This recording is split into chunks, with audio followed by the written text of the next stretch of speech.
بسم اللہ الرحمن الرحیم۔ السلام علیکم۔ آپ دیکھ رہی ہیں راشد علی آفیشیل اور میں ہوں آپ کا میزبان راشد علی ارائیں۔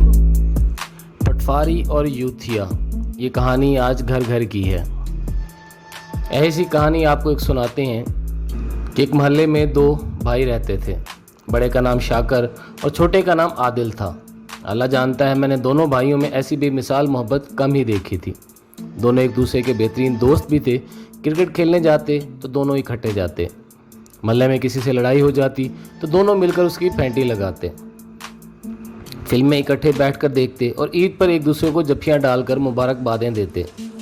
سارے محلے والے اپنے بچوں کو شاکر اور عادل کی مثالیں دیا کرتے تھے کہ دیکھو ایسے ہوتے ہیں بھائی۔ ان کے والدین بھی بہت اچھے تھے، کبھی ان کے گھر سے لڑائی کی آواز نہیں آئی۔ البتہ پورا گھرانہ سیر و تفریح کا بہت شوقین تھا۔ آئے دن شمالی علاقہ جات کی سیر کو نکلے ہوتے۔ میں نے ان دونوں بھائیوں کو ہر معاملے میں ایک دوسرے کا حامی پایا۔ جیسے یہ دونوں بھائی یک جان دو قلب تھے، اسی طرح ان کے ماں باپ بھی آپس میں بہت محبت سے رہتے تھے۔ لیکن ایک دن اس گھر کو کسی کی نظر لگ گئی۔ ان لوگوں نے اپنا گھر بیچ دیا اور ایک خوبصورت سوسائٹی میں نیا گھر لے لیا۔ جس دن وہ محلے سے جا رہے تھے ہم سب اداس تھے۔ سب محلے والوں نے مشترکہ طور پر ان کی دعوت کی اور تاکید کی کہ پرانے محلے داروں سے ملنے کے لیے آتے رہنا۔ بڑے اچھے ماحول میں یہ گھرانہ اپنے نئے مقام پر منتقل ہوا۔ شروع میں 2-3 دفعہ میں نے ان کے گھر جا کر ملاقات کی، لیکن پھر اپنی مصروفیات میں پھنس کر رہ گیا۔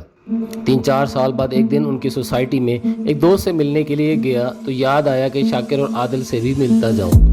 سوسائٹی کی شکل کافی تبدیل ہو چکی تھی۔ مجھے گھر ڈھونڈنے میں مشکل پیش آ رہی تھی۔ بلاک نمبر یاد تھا نہ گھر کا نمبر۔ پہلے تو سیدھا سا راستہ تھا، میں آسانی سے پہنچ جاتا تھا، لیکن اب کافی گھر بن چکے تھے۔ میں نے اندازے سے ایک گلی میں گاڑی موڑی۔ سامنے کچھ نوجوان کھڑے تھے۔ میں نے سلام لیا اور پوچھا کہ شاکر اور عادل کا گھر کون سا ہے۔ لڑکے الجھن میں پڑ گئے اور آپس میں پوچھنے لگے۔ اچانک مجھے یاد آیا کہ شاکر کی ایک بہت بڑی نشانی ہے کہ اس کا قد معمول سے کافی لمبا ہے۔ لوگوں نے یہ نشانی سنی تو چونک کر ایک دوسرے کی طرف دیکھا، پھر پوچھنے لگے وہی تو نہیں جو دو بھائی ہیں اور 3-4 سال پہلے سوسائٹی میں شفٹ ہوئے ہیں؟ میرے چہرے پر طمانینت پھیل گئی۔ جی وہی۔ لڑکوں نے ایک کہکا لگایا تو سیدھا کہے نا، پٹواری کے گھر جانا ہے۔ میں نے کن پٹی کھجائی، یار شاکر تو انجینئر بن گیا تھا، پٹواری تو نہیں تھا۔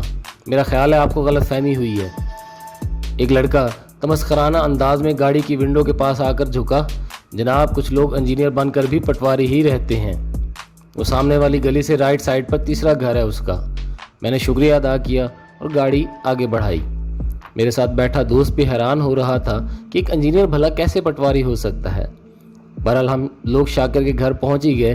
وہ گیٹ پر کھڑا موبائل پر کسی سے باتیں کر رہا تھا۔ مجھے دیکھ کر یکدم اس کے چہرے پر خوشی پھیل گئی۔ بڑی گرم جوشی سے ملا اور ہمیں ڈرائنگ روم میں لے آیا۔ اس نے بتایا کہ وہ ایک ملٹی نیشنل کمپنی میں انجینئر ہے اور بہت اچھی تنخواہ لے رہا ہے۔ میں نے مبارکباد دی اور پوچھا کہ تمہارا چھوٹا بھائی عادل کدھر ہے؟ شاکر نے منہ بنایا، وہ یوتھیا ہوگا کسی دوست کے پاس۔ ایک دم سے میرے دماغ کی ساری گرہیں کھل گئیں۔ پٹواری اور یوتھیا، ساری بات سمجھ میں آ گئی۔ پھر اس کے بعد جو کچھ پتہ چلا وہ انتہائی تکلیف دہ تھا۔ شاکر پٹواری بن چکا تھا اور عادل یوتھیا۔ پٹواری ہونا کوئی بری بات نہیں اور یوتھیا کا لفظ یوتھ سے نکلا ہے، نوجوانی کی طرف اشارہ کرتا ہے۔ دونوں لفظوں میں کوئی خامی نہیں، لیکن ان دونوں لفظوں نے دو سگے بھائیوں کے درمیان دراڑ پیدا کر دی تھی۔ ان کے والدین بھی سیاسی اختلاف کے باعث بڑھ چکے تھے اور اب آئے روز گھر میں جھگڑوں کا طوفان اٹھتا تھا۔ 3-4 دن بعد پتہ نہیں مجھے کیا سوجی، میں فون کر کے دوبارہ ان کے گھر پہنچا۔